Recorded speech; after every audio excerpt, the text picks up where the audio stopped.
한 주간 지극히 작은 것에 충성된 자, 이러한 제목으로 은혜를 나누었습니다. 오늘의 말씀 읽습니다. 결론.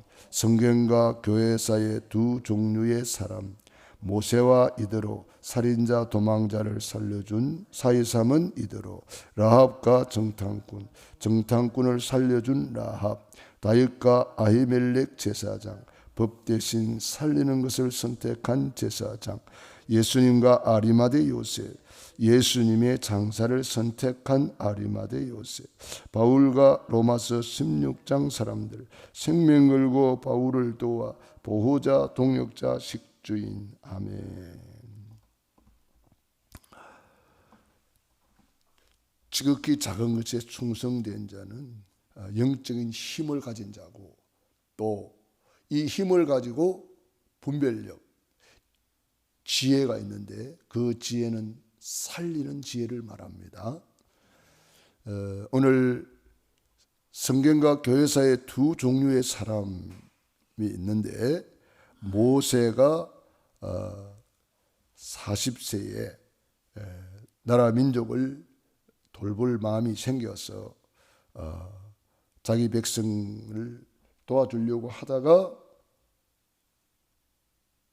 살인자가 되었어요. 싸움 말리다가 보니까 그만 그 애굽 관리가 죽어버렸어요. 뭐 죽이려고 죽은 게 아닌데 그만 살인자가 된 거잖아요. 그래서 도망자가 되어서 이제 피신을 가는 중에 우물가에서 이도로의 딸들을 만나게 됩니다. 그래서 그 양들을 모세가 물을 먹도록 이렇게 도와주는 그런 장면이 나오죠. 그래서 집으로 돌아갔는데 너희들이 어찌 이렇게 빨리 왔냐 이들하고 물어보니까 어떤 사람이 우리를 도와주어서 이렇게 양들이 빨리 물을 먹고 집에 왔습니다. 그러니까 이들하고 아니 그 사람은 그럼 버려두고 왔냐? 그 사람을 초대해서 우리가 잘 대접을 해야지. 그러니까 이 옛날부터 이 손님들 잘 대접하는 그런 문화가 있었습니다. 아브라함도 부지 중에 천사를 대접했다 그러잖아요. 그러니까 손 대접하기를 힘쓰라, 그런 성경 말씀도 있습니다. 그래서 대접을 하면서 쭉 이야기를 들어보니까 이 사람이 살인자고 도망자지만 그 속에 아주 중심이 바르고 나라와 민족을 위해서 어떻게 하다 보니까 살인자가 되고 도망자가 된 거지. 아주 미래가 있는 그런 청년이었습니다. 그래서 어디 갈 데가 없다면 당분간이라도 우리 집에서 기거하면서 힘을 얻어라. 좀 몸과 마음을 좀 추스려라. 이렇게 도와준 거죠. 그러다 보니까 아마 시부라하고 눈이 맞아서 이제 결혼을 하겠다 그러니까 결혼을 시켜서 가정을 이루게 되었습니다. 거기서 이제 눌러 앉아서 이제 이대로의 양을 치는 그런 목자가 된 거죠. 그래서 40년 동안 모세는 그 이대로의 양을 치면서 많은 것을 경험하게 되고 배우게 됩니다. 40년 동안 애굽에서 왕궁에서 세상 지식을 배웠다면, 그리고 이제는 양을 치면서 이도로 밑에서 영적인 훈련을 받는 거죠. 그래서 미래의 지도자가 될 영적인 힘을 얻는 거예요. 그리고 영적인 많은 것을 배우게 됩니다. 기도를 배우고 예배를 배우고 이도로 밑에서 지도자 훈련을 받는 거죠. 양을 치면서 어떻게 양을 이끌어 가야 되는지, 어떻게 양을 푸른 초장으로 실만한 물가로 이끌어 가야 되는지, 이런 것들을 많이 배우게 됩니다. 영적인 지도자의 훈련을 받는 거죠. 그 40년이 허송세월처럼 보였는데 그게 아닙니다. 모세는 이드로 밑에서 40년 동안을 심은 거예요. 하나님은 심을 수 있는 기회를 준 거예요. 하나님의 삼라만상의 법칙이 사람이 무엇으로 심든지 그대로 거두리라 그랬습니다. 모세는 40년 동안 예배를 드리고 기도를 드리고 찬양을 드리면서 말씀을 각인뿌리 체질하고 말씀을 편집, 설계, 디자인했는데 그것이 모세오경으로 작품으로 남겼습니다. 모세오경이라는 책을 쓰지 않았더라면 지금 모세오경은 없는 거예요. 그러니까 모세의 가장 큰 작품은 바로 모세오경을 편집한 거예요. 책을 남긴 거란 말이에요. 하나님의 언약을 쫙 정리해서 이렇게 남겼단 말이에요. 그러니까 우리가 지금도 모세오경을 보면서 와, 창세기에 이런 역사가 있었구나, 출애굽기에 이런 역사가 있었구나, 이거 쫙 알 수가 있잖아요.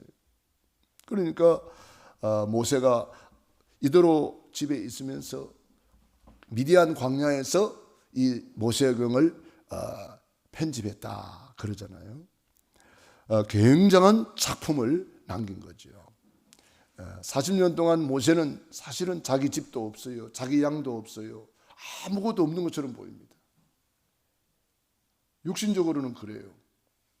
그러나 영적으로는 어마어마한 이 모세오경을 편집을 해서 위대한 지도자의 자질을 갖추게 된 거죠. 그래가지고 이제 때가 되니까 가시나무 불꽃 속에서 모세야 모세야, 모세를 불러서 내 백성 이스라엘을 건져내라, 이제 시간표가 되었다 그러는 거죠. 그러니까 모세가 생각할 때 자기가 40대에 힘이 있고 아주 그 왕자로서 뭔가 권력이 있고 뭔가 자기가 그때 쓰임받을 줄 알았는데 하나님의 시간표는 그게 아니에요. 그건 내 시간표하고 하나님의 시간표하고는 다른 거죠. 이제 모세에게 80이 돼가지고 아이고 언제 뭐 나이도 들고 힘도 없고 이제 내가 이제 뭐 이 나이에 뭐 쓰임 받겠나 그런 생각하고 있는데 가시나무 불꽃 속에서 모세야 모세야 부르는 거예요. 네 발에서 신을 벗어라. 신을 벗는 것은 그 당시에 노예들이 주인 앞에서 신을 벗었습니다. 그래서 노예는, 종들은 신발이 없어요. 그 당시에 노예 종들은 신발이 없습니다. 신을 벗어라 이 말은 이제부터 너는 내 종이 되어라 이 말이에요. 내가 너의 주인이 되겠다 이 말이에요. 종은 주인 시키는 대로 해야 돼요. 그러니까 주인 시키는 대로 오늘 읽은 말씀에도 주인이 종을 불러가지고 청지기를 불러가지고 너 그만두라 그러면 그만두는 거예요. 시키는 대로 해야 돼요. 그런데 이 종이 아주 지혜롭게 일을 처리해서 그 주인의 칭찬을 받게 되죠. 이 모세도 이도로 밑에서 아주 많은 것을 보고 배우면서 잘 이렇게 감당을 했고 가시나무 불꽃 속에서 성령 충만함을 받게 됩니다. 그리고 위대한 지도자로 피 언약을 붙잡고 출애굽의 역사가 일어나죠. 만일에 이도로가 모세를 알아보지 못했다면 위대한 지도자는 없는 거예요. 만일 이도로가 모세의 미래를 알아보지 못했다면 모세오경은 없는 거예요. 우리가 사람을 볼 때에 그 사람의 과거, 현재, 미래를 동시에 볼 수가 있어야 됩니다. 그 사람의 미래만 보면은 아이고 저 사람 살인자네, 아이고 저 사람 현실을 보니까 도망자네, 아이고 미래를 보니까 저 무슨 미래가 있겠나 이렇게 보이는 거잖아요. 그러니까 불신앙으로 보면은 미래가 없어요. 그러나 복음의 눈으로 딱 보면은 이 사람은 미래가 있는 사람이다. 그러니까 살인자를, 도망자를 살려서 사위를 삼았다는 것은 이도로의 영안을 볼 수가 있는 거죠. 이도로는 영적인 눈이 열린 사람이죠. 눈이 안 열린 사람은 그런 사람을 누가 사위로 삼겠어요. 살인자요, 도망자요, 뭐 가진 건 아무것도 없는데. 그러나 이더로는 살리는 지혜가 충만한 사람이에요. 나중에 출애굽해가지고 이스라엘 백성들이 광야에 나왔을 때 이더로가 조언을 하잖아요. 모세, 네 혼자 이 짐을 질 수가 없다. 이러면 너는 금방 쓰러진다. 그러면서 천부장, 백부장, 50부장, 10부장 이 중직자 제도를 세워줬어요. 그 이더로가 얼마나 지혜가 충만합니까? 그래서 중직자들을 탁 세워놓으니까 그때부터 이스라엘이 아주 일사불란하게 쫙쫙 움직이면서 광야를 행진하기 시작했습니다. 이더로가 아주 모세가 그래서 이더로를 보고 당신은 우리의 눈입니다. 그렇게 표현했어요. 눈동자처럼 우리를 지켜주는 분입니다. 굉장한 고백이죠. 그래서 우리는 이런 모세가 이더로라는 사람을 만남을 통해서 영적인 훈련을 받고 위대한 지도자로 축복의 씨앗을 심을 수 있었다. 40년 동안 아무것도 안 한 것처럼 보였는데 그게 아니에요. 엄청난 것을 심었기 때문에 나이 80살부터 120살까지 마음껏 심은 대로 거두는 복을 누리면서 쓰임받게 되는 거죠. 라합과 정탐꾼 마찬가지입니다. 정탐꾼이 왔다는 것은, 정탐꾼은 간첩 아니에요. 간첩은 그 나라를 멸망시키기 위해서 온 사람들이란 말이에요. 쉽게 말하면 육신적으로 보면은. 그러나 라합은 벌써 소문으로 들려온 많은 소식을 들었어요. 즉 복음을 들은 거예요. 유월절 어린 양의 피를 바르고 출애굽한 이스라엘 백성들이 지금 여리고를 향해서 오고 있다. 그러니까 이 라합은 소문을 통해서 복음을 들은 거죠. 그러면서 상천하지에 하나님이 계시다는 것을 깨달았어요. 여호와 하나님이 계시다는 것을 깨닫게 되고 정탐꾼이 왔을 때 한눈에 알아봤어요. 이 사람들은 이스라엘에서 온 사람들이구나. 그래서 정부에서 보낸, 왕이 보낸 군인들이 와가지고 정탐꾼이 왔다는데 어디 있느냐 이렇게 물어봤을 때에 라합은 살리는 지혜로, 아주 지혜롭게 하잖아요. 정탐꾼을 옥상에 숨겨두고 그러면서 그 사람들이 우리 집에 오기는 왔는데 날이 저물기 전에 나갔으니까 빨리 따라가면 잡을 수가 있습니다. 이렇게 아주 살리는 지혜가 충만해요.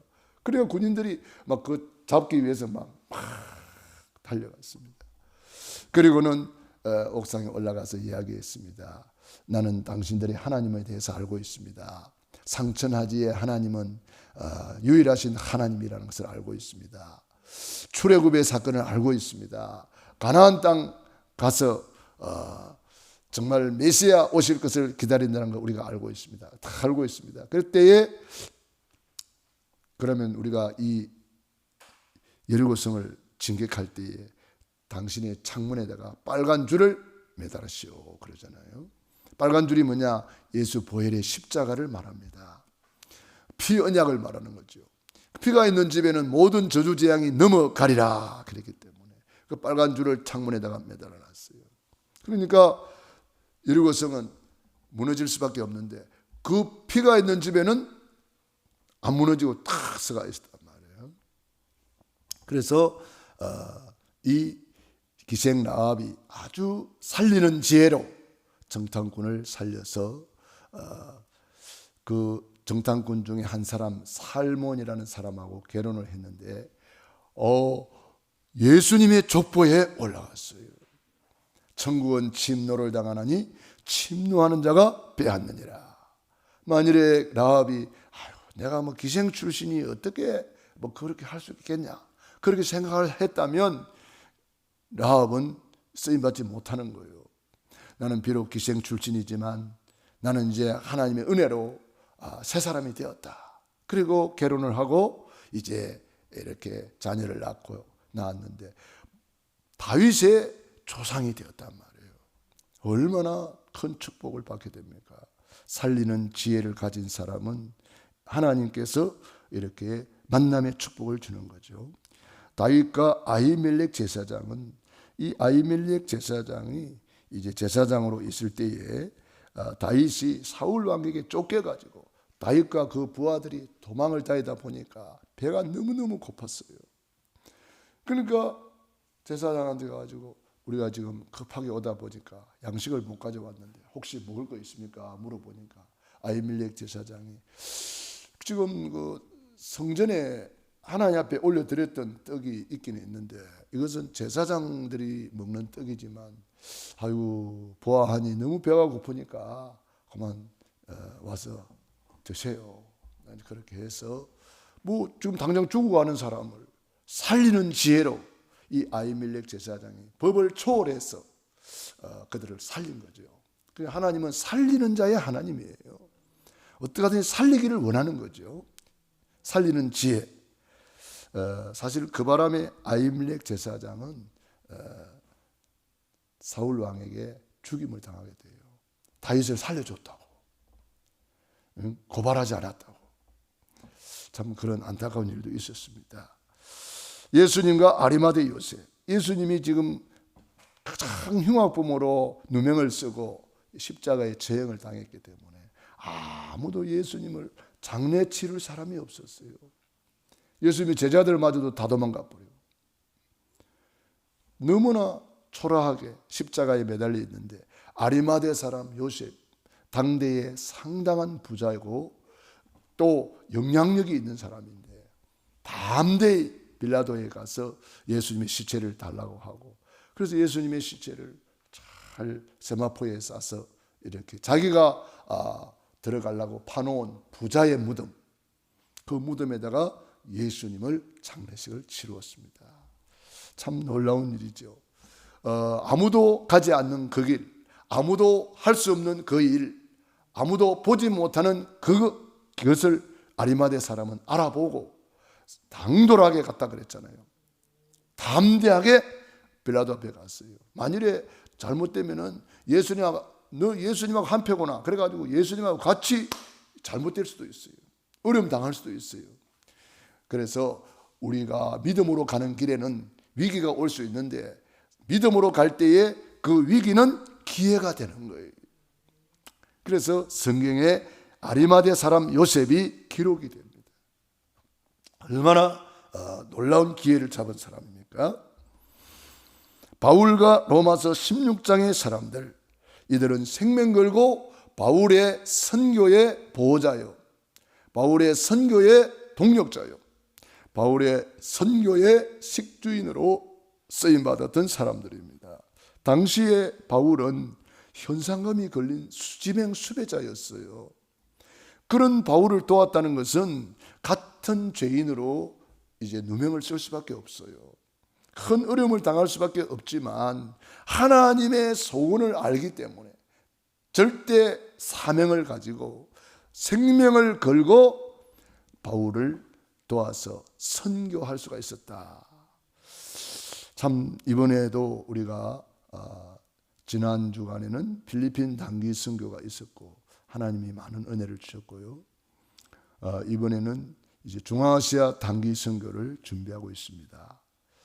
코로나 이후에 한 3년 만에 대면으로 이렇게 만나게 되니까 얼마나 감사한 일이에요. 그럼 우리가 오래간만에 만났으니까 이제 축제도 해야 돼요. 그 학생들한테 양도 한 마리 잡아드려야 되고 그리고 구원의 길 그리는 사람들은 또 우리가 장학금도 줘야 되고 뭐 이런 여러 가지 참 중요한 일들이 있습니다. 그리고 개강이니까 참 첫 만남이 얼마나 더 소중합니까? 항상 저는 개강을 하는 사람이기 때문에 그래서 그 학교를 참 하나님이 코로나 시대에도 비대면으로 이렇게 학교를 계속할 수 있었다는 것도 하나님의 은혜고, 또 코로나 이후에 이렇게 대면으로 비대면으로 두 전략을 하거든요. 멀리서 오지 못하는 사람들도 있기 때문에 그런 사람들은 비대면으로 해야 됩니다. 그러니까 대면과 비대면 전략이죠. 그래서 정말 우리가 이 하나님의 소원 237을 살리고 5천 종족을 살리는 일에 우리가 쓰임받는다는 것이 가장 큰 축복입니다. 하나님은 우리에게 이런 것을 통해서 심을 수 있는 기회를 주시는 거죠. 그래서 사람이 무엇으로 심든지 그대로 거두리라. 오늘도 성경과 교회에서의 두 종류의 사람을 보면서 우리는 살리는 지혜자가 되자. 세계 복음화를 위해서, 선교를 위해서 우리가 축복의 씨앗을 심어서 30배, 60배, 100배, 1000배, 만배로 거두는, 열매를 거두는, 작품을 남기는 그런 사람이 되어야 되겠습니다. 기도하겠습니다. 하나님 우리 아버지 감사합니다. 고맙습니다. 성경과 교회사를 통해서 지극히 작은 것에 충성된 사람들이 쓰임받았습니다. 모세가 이도르를 통해서 지도자로 훈련받고 쓰임받고, 라합은 정탐꾼을 살리는 지혜로, 이도르는 모세를 살리는 지혜로 쓰임받았습니다. 아히멜렉 제사장은 살리는 지혜로 다윗을 살렸기 때문에 오늘날 다윗이라는 인물이 건재하게 되었습니다.